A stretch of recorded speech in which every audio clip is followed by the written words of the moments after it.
자, 이 25년 대비해서 우리 행정법 기본 이론을 시작하도록 하겠습니다. 일단 여러분들 교재 들어가시기 전에 여기를 잠깐 보시기 바랍니다. 이제 우리가 이제 강의 계획서를 보시면 12월까지죠. 그 기본 이론이. 이때까지 저희는 이제 뭐를 할 거냐면 1차 행정법은 이게 지금 객관식이기 때문에 요 객관식 대비를 해서 행정법의 기본관념을 정리를 할 거예요. 진도별로. 여기가 아주 중요합니다. 이 기본관념이. 그리고 판례들이 이제 교재를 보시다 보면 각 진도별로 꽤 많이 나오는데 그 중에 요 중요 판례를 중심으로 해가지고 정리를 해드릴 겁니다. 뿐만 아니라 법조문도 우리가 정리를 해야 될 것들이 꽤 많습니다. 이렇게 세 파트를 하게 될 거예요. 세 파트. 그런데 사실 이제 시험은 비중이 이쪽을 오히려 꽤 많이 물어봐요. 그러니까 여러분들 시험에서 객관식이 행정법이 분량은 많은데 점수가 잘 나오는 이유가 뭐 어렵고 막 이렇게 세부적인 걸 물어보는 게 아니고 기본적인 관념들을 잡고 있냐 이걸 출제를 해요. 그럼 시험에서. 그래서 나중에 실제 점수를 확인해 보시면 요 행정법이 여러분들한테 오히려 꽤 도움이 많이 되실 거예요. 점수를 확보하시는데. 그리고 이 판례 같은 경우에는 이제 소개된 판례들이 꽤 있긴 한데 이게 아주 많이 출제가 되진 않습니다. 우리 시험에서. 중요 판례 위주로 출제가 되고 그 판례 결론을 알고 있는가? 이런 걸 이제 물어봐요. 이쪽에서. 그리고 이 법조문 같은 경우에도 이게 이제 암기를 해야 될 조문이 있고 이해하고 넘어갈 조문들이 따로 있습니다. 그런데 이 법이라는 것이 이 법이 굉장히 많습니다. 행정법이 많은데 그걸 다 보는 건 아니고 나중에 여러분들이 이제 2차 준비하실 때 보시면 이제 절차법도 보셔야 될 것이고 정보공개법도 봐야 되고 개인정보보호법 막 이런 거 쭉 보실 거 아니에요. 그 내용들을 여기 1차 행정법에서 중요 내용들을 보고 들어가시면 돼요. 이쪽에서. 다만 이제 이걸 암기를 하실 때는 언제 이걸 암기를 하실 거냐면은 기본 이론을 할 때 암기하시는 건 아니고 이게 이제 어느 정도 정리가 되시면 1월부터 이제 핵심 이론 들어가고 문제풀이 이제 막 들어가고 쭉 들어갈 텐데 암기는 이때부터 하신다고 생각하시면 됩니다. 그러니까 무슨 말이냐면 지금 무리해가지고 10월, 11월, 12월 이 기본 이론 과정에서 내가 배웠던 걸 다 암기를 하겠다 이렇게 생각하지는 마세요. 암기는 이때 순차적으로 하시면 충분히 점수를 확보할 수 있을 정도로 암기가 되기 때문에 그래서 이번 기본 이론 과정에서는 제가 최대한 뭐를 해드릴 거냐면 이제 여러분들 강력한 무기죠. 이 기본서를 중심으로 해가지고 여기를 정리를 해드릴 거예요. 기본서를. 그러면 이게 분량이 많은데 수업 시간에 제가 체크를 하는 부분들이 있을 겁니다. 설명을 하고 체크하는 부분이 있으면 그거 위주로 하세요. 실제 정리를 하실 때도 이게 분량을 좀 줄여드릴 거니까. 그래서 철저하게 이번에 석 달 동안 이 기본서를 정리하신다고 생각하시면 될 겁니다. 근데 여러분들 이제 기본서는 한번 정리했다 해서 끝나는 게 아니라 앞으로 시험장 가실 때까지 이거 찾아보고 막 해야 될 교재 아닙니까? 그러니까 기본서를 보실 때 최대한 어떻게 보셔야 되냐면 깨끗하게 정리를 하셔가지고 보셔야 돼요. 이게 나중에 어떤 현상이 벌이자면은 그냥 기본서 막 이렇게 펜으로 칠해가지고 중요사항 막 체크해 놓으시면은 이후에 보실 때 불편하세요. 그러니까 여기 수업 들으실 때는 만약에 내가 밑줄을 좀 꺼야 되겠다 그러면 가능하면 볼펜으로 밑줄을 끊지 마시고 연필로 일단 체크를 해 놓으세요. 연필로 밑줄을 꺼 놓으시고 나중에 복습하실 때 그 밑에 중심 키워드 같은 거 밑에다가 빨간색으로 살짝 표시를 해 놓으시면 돼요. 이렇게 보기 좋게만 해 놓으세요. 형광펜으로 막 이렇게 막 칠하고 막 이렇게 공부하시던데 별로 추천을 해드리진 않아요. 왜냐하면 형광펜이 너무 많아버리면 나중에 교재 보실 때 이게 뭐가 중요한지도 모르고 이게 책이 지저분하면 여러분들 보기도 쉽지 않지 않습니까? 최대한 가능하면 제가 수업 시간에 기본서 그대로 PPT 띄워가지고 설명해드리고 이해되셨으면 여기 중요합니다 체크해드리면 그 부분으로 이렇게 연필로 줄을 치신 다음에 체크를 해놓으시면 돼요. 밑에 이렇게 빨간색 펜으로 살짝살짝 키워드 위주로. 그리고 이 기본서 중심으로 정리를 할 때 암기는 지금 그렇게 중요하지 않습니다. 암기보다는 이해 중심으로 이렇게 진행을 해나가세요. 그리고 이번 순환에서 암기가 꼭 필요한 파트들은 제가 다음 복습 문제로 지문화 시켜가지고 드릴 거예요. OX로. 그 정도 수준만 암기를 하시면 됩니다. 자, 아주 중요합니다. 이 기본서. 이 시험 가시기 전까지 기본서 가지고 가셔야 돼요. 이 기본서는. 그런데 사실 우리가 객관식인데 기본서 가지고 계속 문제풀이까지 다 가기는 좀 그렇지 않습니까? 그러니까 이 기본서는 어느 정도 준비 정리가 되셨으면은 이후에는 어떤 용도로 될 거냐면 찾아보는 용도가 될 거예요. 찾아보는 거. 내가 이 문제 풀다가 이쪽 범위가 좀 부족한 것 같다? 그러면은 그 찾아보시고 자기과 시키고 이런 이제 용도로 활용될 겁니다. 그렇지만 버리시면 안 돼요. 이거 찾아가시면서 암기를 해줘야 됩니다. 그 기본 토대를 만들 겁니다. 이번 석 달 과정에. 그리고 이제 구체적으로 진행할 때는 제가 그렇게 판서를 아주 많이 하는 스타일은 아닙니다. 예전에는 판서를 꽤 많이 했었는데 판서를 많이 하니까 안 좋은 게 여러분들이 판서를 따라 하시더라고요. 노트에다가. 그러니까는 지금 무슨 내용을 설명하는가를 이해를 하셔야 되는데 나중에 다 썼는데 집에 가서 보시면 무슨 말인지 하나도 모르세요. 그래서 아예 이것보다는 효과적인 게 차라리 기본서 내용을 그대로 정리해 나가면서 바로바로 이해시키는 게 좋겠구나 해가지고 나온 게 PPT인데 언제부턴가 이 전체적인 수업 시장이 이렇게 바뀌어 가더라고요. 미리 말씀드리지만 선두주자 중에 한 명이니까 잘 정리를 해주시고 몇 년 전부터 써먹었던 거니까. 그래서 PPT를 통해서 되도록이면 직관적으로 정리를 해드리는데 가능하면 연필로 체크를 하세요. 여러분들은 연필로. 그리고 제가 분량을 조절해 드릴 겁니다. 이게 강약 조절을 해가지고 이 부분은 그렇게 중요하지 않고 대략 이제 뭐 제목 정도만 한번 감만 잡고 넘어가세요. 그러면은 그렇게 가시면 돼요. 그 부분은 뭐 아주 행정법에서 아주 중요한 파트는 아니기 때문에. 그리고 뭐 이번 주는 없지만 다음 주부터는 그 전주에 했던 문제를 OX 문제로 제가 내드릴 텐데 오답 노트입니다. 오답 노트. 그러니까 정답은 설명을 안 해드리고 O는 X 지문을 제가 설명은 넣어드릴 거예요. 대신에 만약에 내가 이거를 틀렸다 그러면 반드시 이 부분은 교재로 찾아보셔야 돼요. 기본서에서. 그리고 이 OX 문제를 할 때 웬만하면 제가 기출 지문들을 다 넣어드릴 거예요. 출제가 됐던 거. 그러니까 기출을 지금 따로 내가 뭐 복습용으로 정리를 해야 되겠다 이렇게 하려고 하지 마시고 기출 문제도 나중에 한꺼번에 이렇게 문제풀이 할 때 같이 푸시면 됩니다. 지금은 드리는 복습 문제 위주로만 정리를 하셔도 충분해요. 다음 주부터 드릴 겁니다. 그리고 작년까지는 제가 이렇게 막 판서노트나 이런 자료를 드렸었는데 별로 효과를 못 봤어요. 그래서 자료는 제가 이번 순환에서는 좀 최소화할 예정입니다. 이 자료를 많이 드리면 이게 좋은 것 같은데 막상 보니까 여러분들이 안 보시더라고요. 자료. 그리고 이제 나중에 그 순환 끝나면은 이만큼 쌓여있는데 또 그 다음 순환 끝나면 또 이만큼 쌓여있고 나중에 보면 이만큼 쌓여있는데 그 보지도 않고 다 이제 어디로 가냐면 그냥 페이지로 가세요. 제가 그래 보니까 그게 맞아요. 왜냐면은 객관식인데 굳이 그렇게 자료가 많이 필요가 없어요. 주관식이라면 이제 뭐 들고 다니면서 암기도 하시고 막 해야 되겠지만 그래서 가능하면 석 달 동안 여러분들도 뭘 갖고 공부를 하시냐면 기본서로 하시면 돼요. 기본서로 수업했던 분량만큼만 어떻게든지 그 일주일 내에 복습을 하겠다 이런 생각으로만 따라오시면 될 겁니다. 이렇게 진행을 하도록 하겠습니다. 그리고 뭐 구체적인 뭐 행정법 공부방법이나 이거는 입문 강의할 때 한번 참조를 하시고 어차피 진도 나가면서 정리를 할 생각입니다. 자, 바로 본 수업 들어가겠습니다. 우리가 시간이 그렇게 많지는 않습니다. 어디로 가시냐면 24페이지로 가십시오. 20페이지.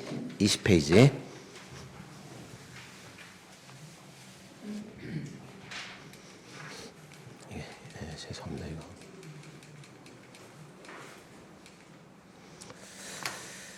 자, 우리는 지금부터 이 행정법이라는 것들을 정리를 할 생각입니다. 그러면 여러분들이 시각을 하나 잡으실 때 법이죠. 법인데 요 행정에 적용되는 법 이런 뜻이에요. 그러면 먼저 이거부터 이제 보는 거죠.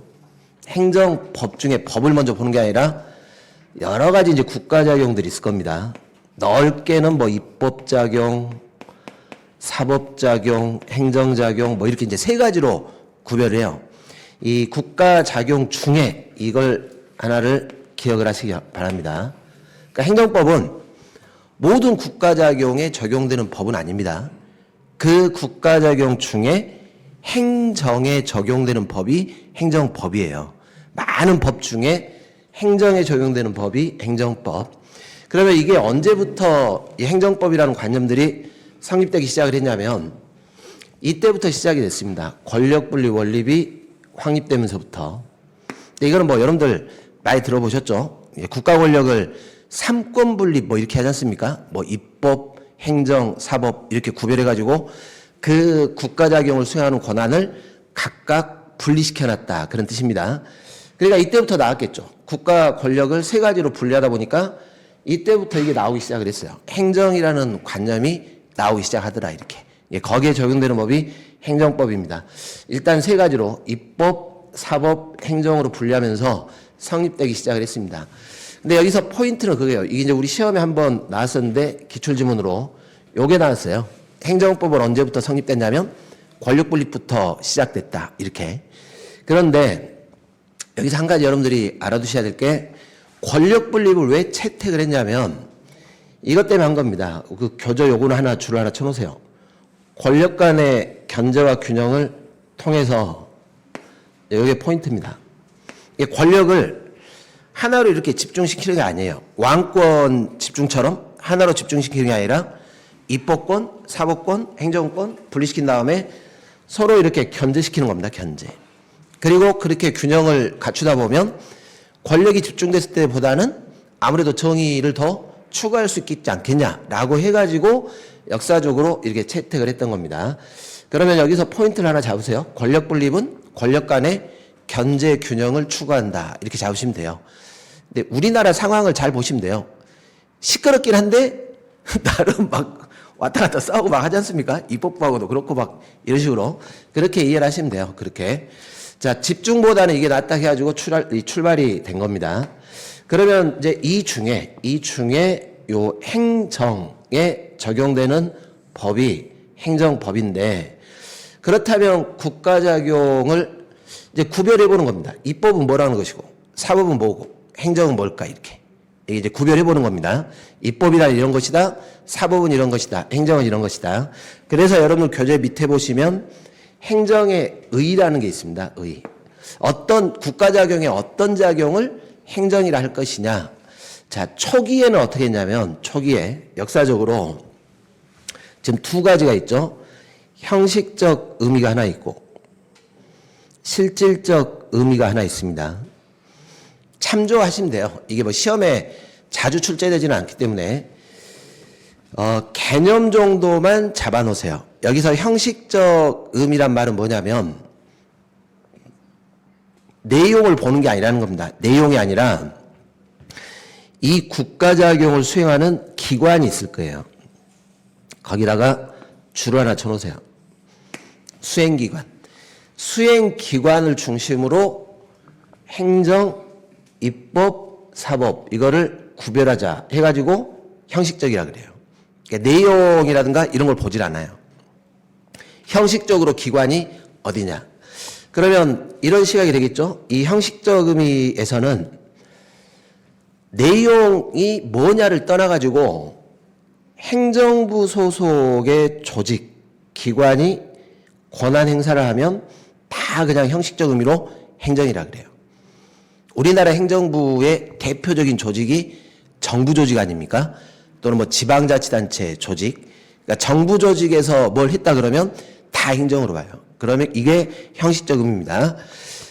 만약 국회가 뭘 했다면, 국회가 일정한 작용을 했다면 그러면 형식적 의미로는 입법이라 그래요.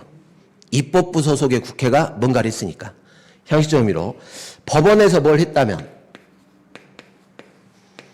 법원은 전형적인 사법부 소속의 기관이죠. 그러면 형식적 의미로 사법이라 그래요.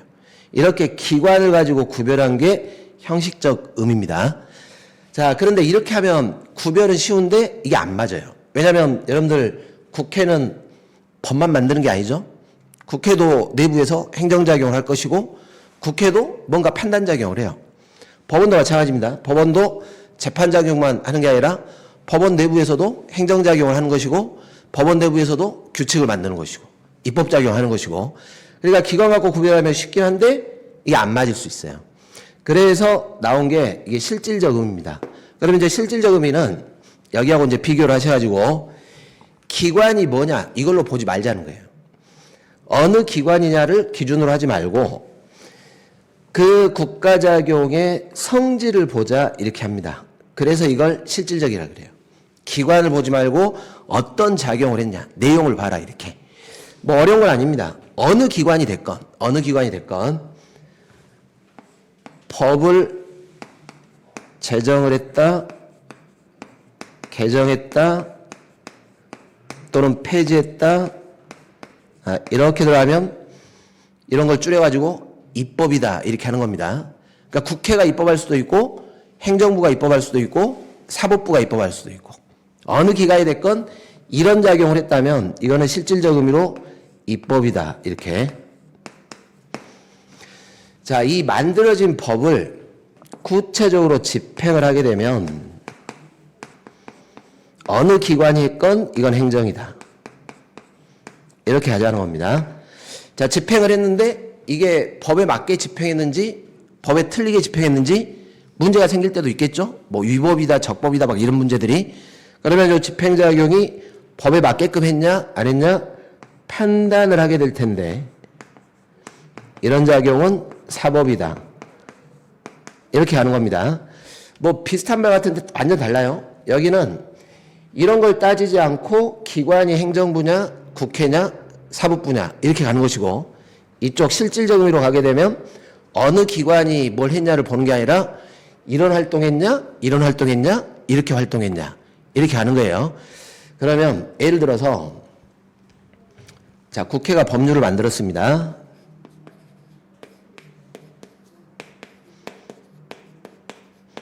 누가 보더라도 입법활동을 했죠? 법을 만들었으니까. 실질적 의미의 입법이라고 하는 겁니다. 그 다음에 국회는 행정부입니까? 이 자체가 입법부 소속입니까? 여기가 입법부죠? 그러니까 여기는 형식적 의미로도 입법이라 그래요. 그래서 이제 물어볼 때 그렇게 하는 거죠. 이 활동은 형식적으로 뭐냐 이렇게 물어볼 때는 여러분들 이걸 찾으시면 돼요. 기관 누가 했냐 이렇게. 그리고 뒤에 거 뭘 했냐 이게 실질적. 그러니까 이렇게 나오면 형식적 의미의 입법, 실질적 의미의 입법 이렇게 하는 겁니다. 근데 여러분들 사실 국회가 법률 만드는데 모든 걸 국회가 법률로 다 정하기가 어렵겠죠. 그러니까 법률에서 위임을 해줍니다. 이렇게 입법권을. 그럼 나중에 여러분들이 이제 진도 나가시다 보면 대통령이 입법을 하는데 위임받아가지고 대통령령 이런 걸 만들 때가 있어요. 시행령 또는 장관이 령을 만들면 부령 이런 식으로. 그럼 보세요. 령을 제정을 했죠. 대통령령을 제정을 했다. 요렇게 가면 이게 항상 실질적이라고 생각하시면 돼요. 근데 누가 했습니까? 대통령이 했죠. 대통령은 국회 소속입니까? 정부 소속입니까? 소속은 정부잖아요. 이해가세요? 그러면 이렇게 나가는 겁니다. 형식적 의미로는 행정 이렇게 하는 거예요. 형식적 의미로는 행정. 누가 했으니까? 대통령이 했으니까. 뒤에 령을 만들었죠. 실질적으로는 입법 활동했다 이렇게. 그래서 형식적 의미의 행정, 실질적 의미의 입법 이렇게 분류하는 겁니다.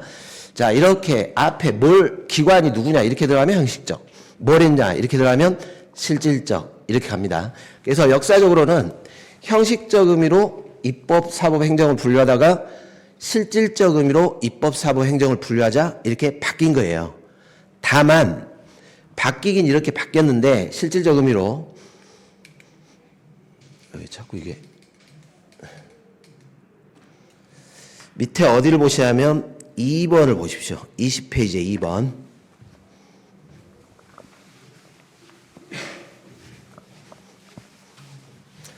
이렇게 실질적 의미로 분류를 하는데 사실 워낙 행정이라는 게 범위가 아주 광범위하다 보니까 이게 이래야 행정이다 이렇게 한 가지 개념으로는 정의를 내리기가 어려워요. 그래서 지금 어떻게 하냐면은 이 행정작용의 특징이 뭔가를 찾아보는 거예요. 행정작용은 어떤 특징을 갖고 있냐. 이게 행정의 개념적 징표입니다. 특징이라고 생각하시면 돼요. 특징. 그래서 이후에 이걸 가지고 뭐하고 여러분들이 구별하시냐면 입법하고 구별하게 될 것이고 사법작용의 특징하고 구별하게 될 거예요. 이제 그 부분은 조금 알아두셔야 돼요. 요 2번 같은 경우에는 여러분들 한 가지 좀 알아두실 게 있습니다. 자, 우리가 이 행정이라는 것은 일단 추구하는 목적이 공익의 줄을 하나 쳐놓으십시오. 공익을 실현하는 작용입니다. 비교 이익이죠, 이익. 뭔가 이익인데 공동체 이익을 실현해요.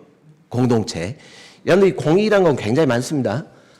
국가 전체 이익도 공익이고 사회 전체 이익도 공익이고 뭐 이런 걸 많이 들어보셨죠? 사회 질서 유지, 공공 복리, 국가 안전 보장, 환경 보호 많아요. 공익이라는 것이. 기본적으로 행정은 이렇게 공익을 추구하는 작용입니다. 그러면 비교되는 이익은 뭐냐면 사익이라는 게 있습니다. 사익. 그러니까 이 사익은 뭐겠습니까? 공동체 이익은 아니라는 것이죠. 우리 개개인들이 갖고 있는 이익을 사익이라 그래요. 대표적으로 재산권 같은 것들이 사익에 들어가요. 개인의 이익들 이런 거. 그러니까 행정은 원칙적으로 공익을 실현하는 거지 사익을 추구하지 않습니다. 나중에 이제 사익과 관련된 것들은 여러분들이 이제 수업 하셨나요? 민법 들어갔나요? 네, 민법이 대표적으로 사익을 추구하는 사법에 들어가는 겁니다. 사법. 우리 행정은 공익을 추구하기 때문에 약간 다르죠. 자, 그렇다고 해서 행정이 사익을 무시하면 안 되는 겁니다. 사익도 중요하고 공익도 중요해요. 자, 하나 질문 한번 해드릴까요? 공익과 사익은 뭐가 더 중요하겠습니까? 이제 과거에 우리 때나 이제 좀 나이 드신 분들한테 물어보면 공익이 더 중요하다. 다 그러세요. 공동체가 더 중요하지. 막 이렇게. 그렇지 않습니다. 지금은 공익과 사익은 둘 다 대등한 가치로 중요해요. 그러니까 공익을 실현하는 것도 중요하지만 나중에 뭘 해줘야 됩니까? 너무 과도하게 사익을 침해하면서 공익을 추구하면 이것도 위법이 될 수도 있어요. 일단 이 시간 하나 잡으세요. 공익을 실현하는데 사익과 공익은 대등한 가치라고 생각하시면 됩니다. 둘 다 중요한 가치다. 그런데 이 공익을 실현할 때 행정이라는 것은 법을 만드는 게 아니라 만들어진 법을 집행하는 겁니다. 줄을 쳐놓으시기 바랍니다. 행정은 기본적으로 법을 집행하는 작용입니다. 그런데 어디다가 집행하냐면 집행을 할 만한 일이 생겼겠죠? 그냥 집행할 일이 없잖아요. 이게 법이라는 게 있지만 집행할 일이 없으면 집행을 안 하는 거예요. 뭔가 집행할 일이 생겼으니까 집행한다. 그걸 구체적 조치 또는 구체적 사실에 대해서 법을 집행한다. 이렇게 가는 겁니다. 자, 그리고 이 법을 집행할 때 이게 공익과 관련돼 있다 보니까 여러분들 공익을 추구할 때 공동체 이익을 추구할 때는 개개인의 사정을 다 일일이 고려를 해야 됩니까? 조금 일률적이어야 되겠습니까? 좀 일률적이죠. 누구 사정 고려하고 누구 사정 고려하면 이게 안 되잖아요. 이게 우리 가끔 그런 말 하지 않습니까? 법 앞에 평등이라는 게 있는데 왜 누구는 이렇게 처리하고 누구는 이렇게 처리하고 이렇게 하면 안 되지 않습니까? 그래서 행정, 이 법을 집행할 때 행정, 집행권을 갖고 있는 행정기관한테 고권적 지위에서 이 밑에다가 하나 써놓으십시오. 앞으로 여러분들 많이 볼 단어인데 공권력 행사 이렇게 써놓으세요.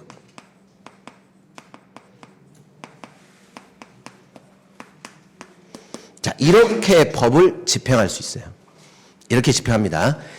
여러분들 세금 부과할 때 고지서를 보시면 아주 친절한 말로 언제까지 납부하시기 바랍니다. 이렇게 하지 않습니까?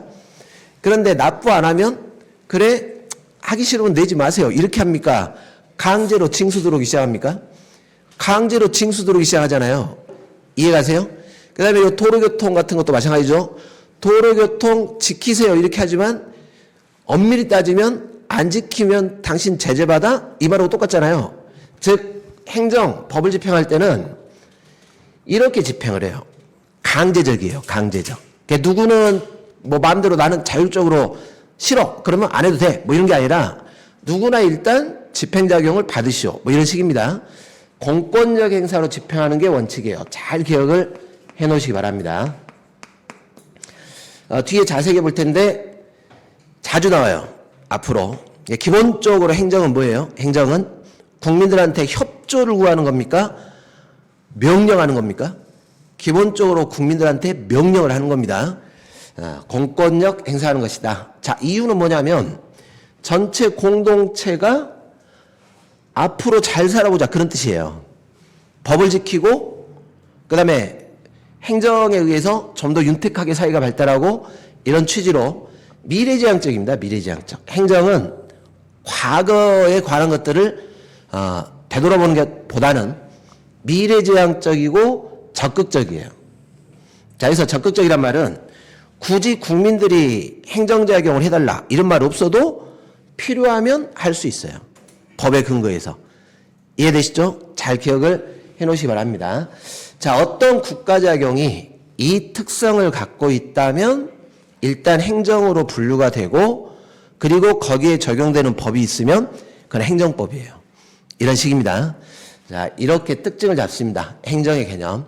그러면 이 행정이라는 것과 밑에 3번에 보시면 입법하고 차별점이 하나 있는데 구별점.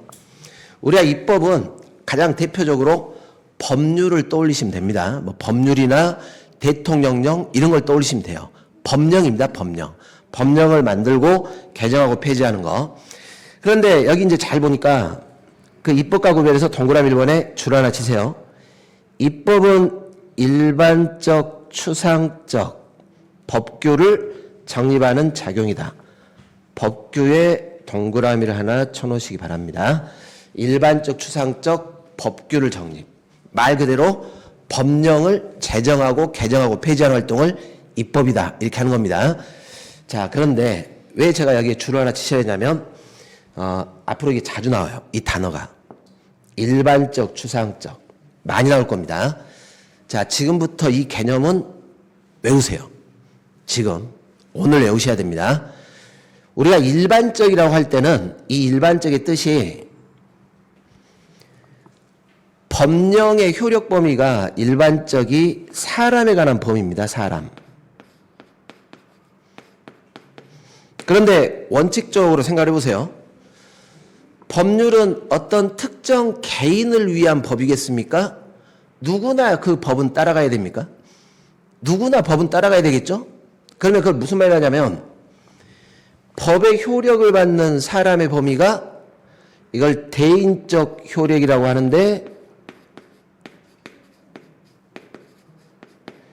대상이 특정되어 있지 않고 불특정 다수인을 대상으로 일률적으로 효력이 미친다라고 해서 이걸 일반적이라 그래요. 그러면 제가 이거 개념을 외우셔야 되는데 앞으로 진도 나가다가 일반적이란 말이 나오면 불특정 다수인 누구에게나 일단 효력이 미치는 거구나 이렇게 생각하시면 돼요. 이게 일반적의 뜻입니다. 이거는 법 개념이고 약속이니까 암기를 하셔야 됩니다. 자, 추상적이란 말은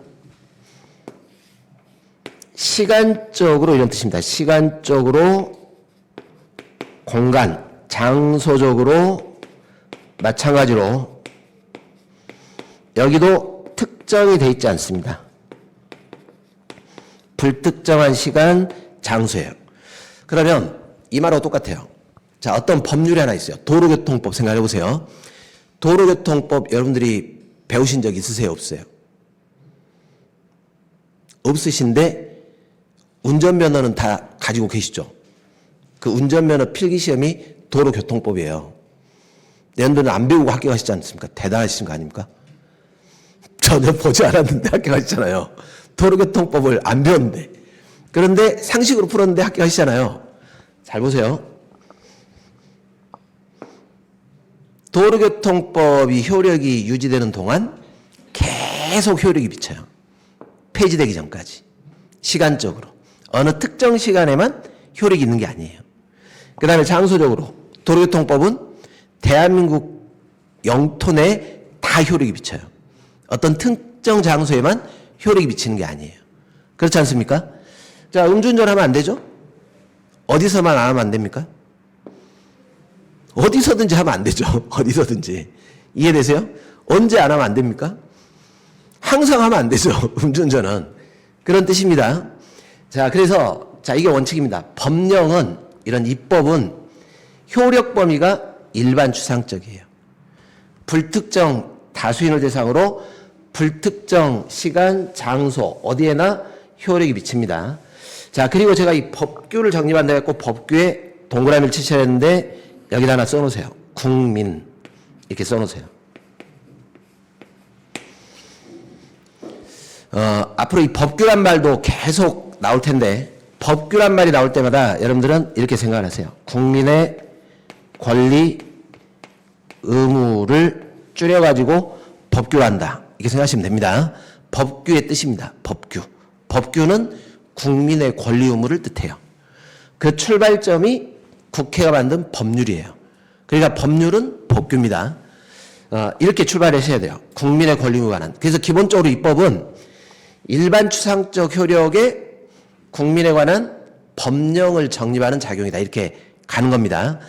그런데 행정은 이 일반 추상적 효력의 법을 구체적으로 사건이 발생을 했을 때 여기다가 집행을 하는 겁니다. 이 법을. 자, 음주운전 하면 안 된다 그랬습니다. 그런데 음주운전을 안 하면 법이 집행이 안 되겠죠? 누군가가 음주운전을 했으니까 그 사람한테 법을 집행할 거 아닙니까? 뭐 면허를 취소하겠다 또는 면허 정지하겠다 이런 말들이 계속 나오는 거죠. 음주운전 했으니까. 일반 추상적 효력의 법이 사건이 발생을 했어요. 어느 장소에서 몇 월 며칠 몇 시에 음주운전한 사람이 있다. 단속을 했다. 그러면 그 도로교통법을 집행한다. 그게 행정이에요. 기본적으로 행정은 법을 집행을 하는데 구체적 사건에다가 집행을 해요. 자, 그러면 효력 범위가 달라졌죠. 누구나 이 법은 지켜야 되는데 면허 취소했다면 면허 취소는 누구나 합니까? 면허 취소 받은 사람한테만 효력이 있습니까? 면허 취소 처분을 받은 사람한테만 효력이 있겠죠. 그게 구체적이라는 뜻입니다. 일반 추상적 효력이 아니고 행정이라는 것은 구체적 사안에 법을 집행하는 것이다. 자, 이 차이점 정도는 기억을 해 놓으셔야 돼요. 이런 건 여러분들 시험 지문에 지문으로 나올 수 있어요. 기초 지문으로. 자, 그리고 교재를 오른쪽으로 보시면 이제 사법작용과 구별이라는 게 있습니다.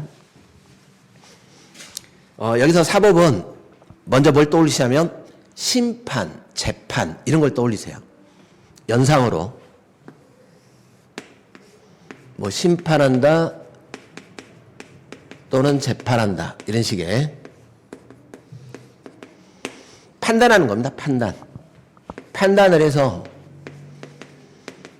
이게 맞다 틀리다 라고 확정을 짓는 걸 사법이다 이렇게 합니다.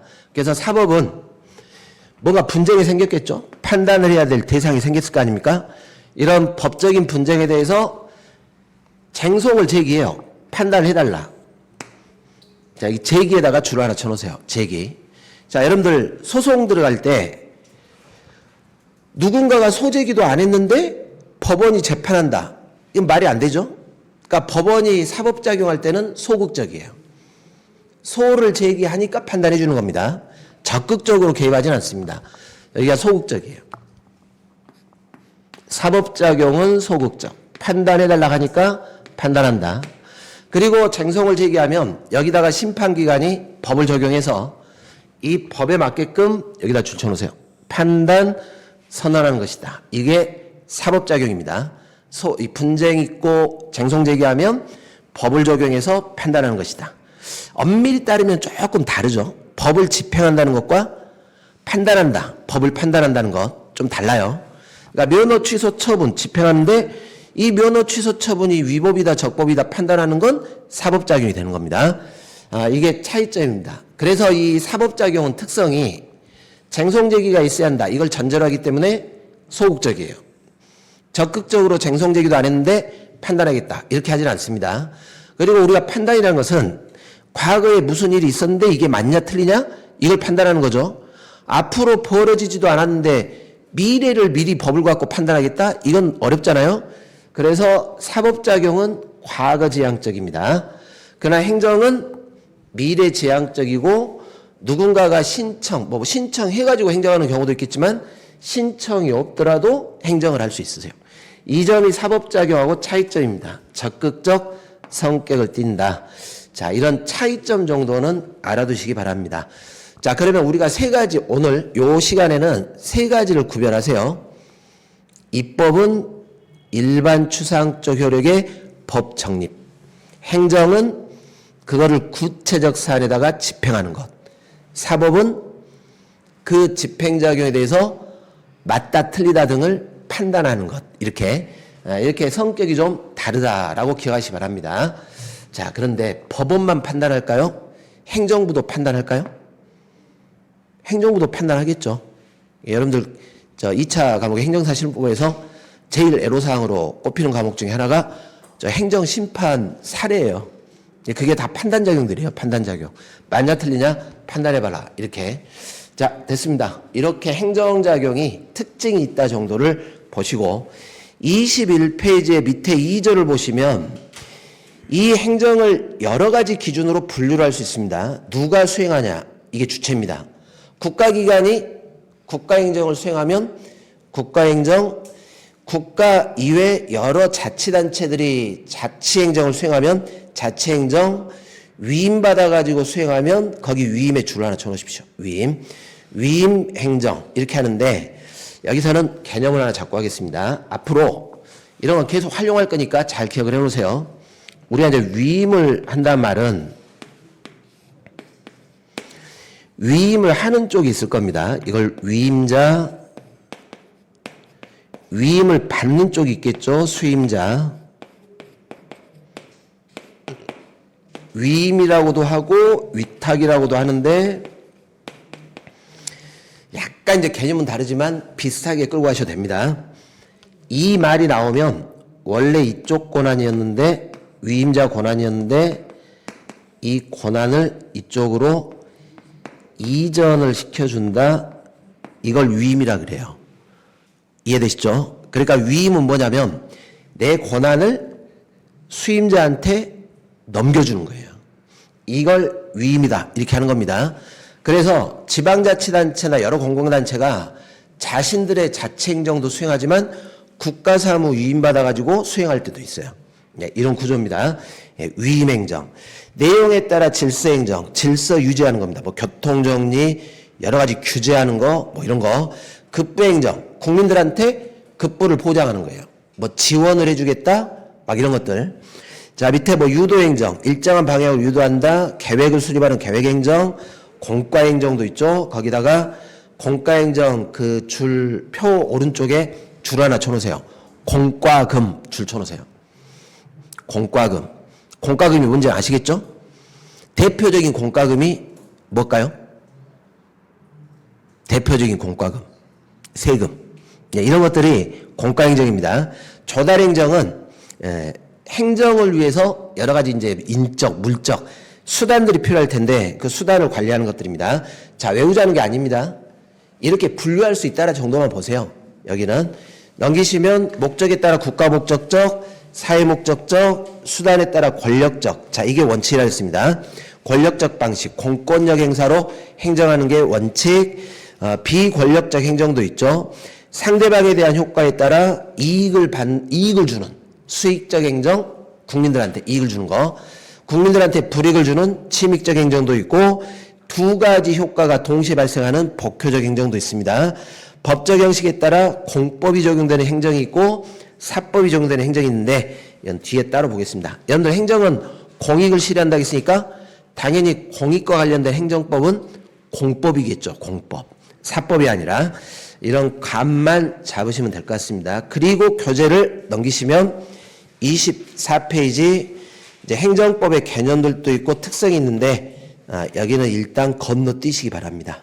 건너뛰시고 26페이지 보시면 3절에 법체행정의 원리가 있습니다. 거기다가 별표를 쳐놓으세요. 여기는 시험에 자주 출제됩니다. 법체행정. 네, 10분 쉬었다가 진행하도록 하겠습니다.